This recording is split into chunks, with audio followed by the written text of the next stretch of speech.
Hi, I'm Lynette, and what being natural means to me is I think one of the best compliments I've received is when I first went natural, my husband said, "This is the most beautiful you've ever looked because it's the way you're supposed to look, it's the way that God created you to look."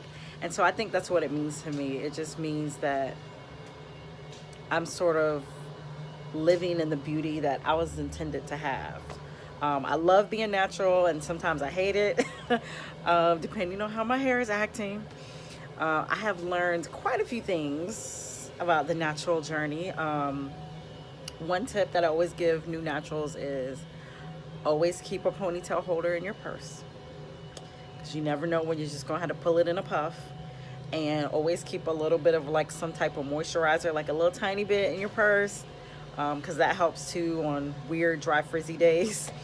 And your hair is just gonna do what it wants to do some days, so you just have to kind of roll with it. My scalp has not really changed. I haven't had any issues with anything or anything that it won't tolerate. I have definitely learned what my hair will tolerate. Another tip that I give people is to keep a hair journal.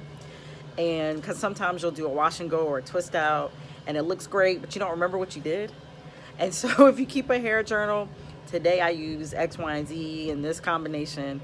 My hair liked it, didn't like it, it dried it out, it looked fluffy, it looked dry, if you keep a hair journal, it will prevent you from rebuying products in a year because you don't remember how your hair reacted to it.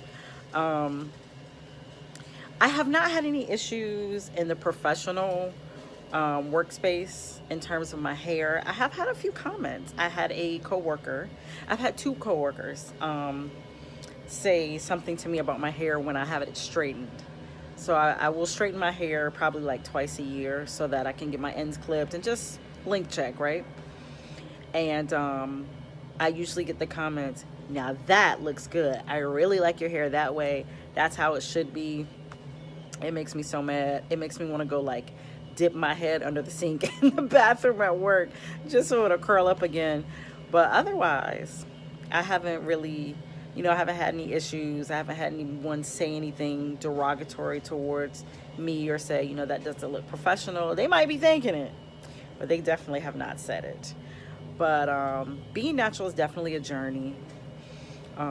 It's not a definite destination. It's definitely a journey because I feel like when I first went natural, I'm used to having my hair like slayed, okay? Like I used to always have really cute, short, fierce cuts with spikes, or if it was longer, it'd be wrapped and sleek and just hair just laid like all the time. I was a every 2 week in the seat, hair laid. And like I said, natural hair is very unpredictable. So, and especially in the beginning when you don't quite know what you're doing, you can have some bad hair days. And I just remember some days looking at myself in the mirror and just saying, I just didn't feel cute. I really didn't. I would just stare at myself like, who is this? Am I ever gonna like this? Am I ever gonna feel pretty? And so it's more of a journey than just learning how to care for it. It's an emotional journey too, because we're so invested in our hair and the traditional standards of beauty that we've been forced to buy into, that when we do look the way that God created us to look, we don't even know how to deal with it, how to accept it. We don't know if we like it. So it was a journey for me emotionally and also just financially, because products are not cheap. Hello.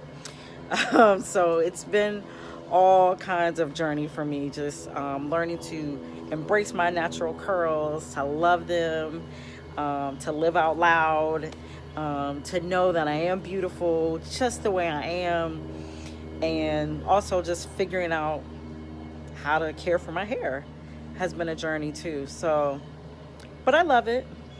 No turning back. This is it. So like it or love it. This is me.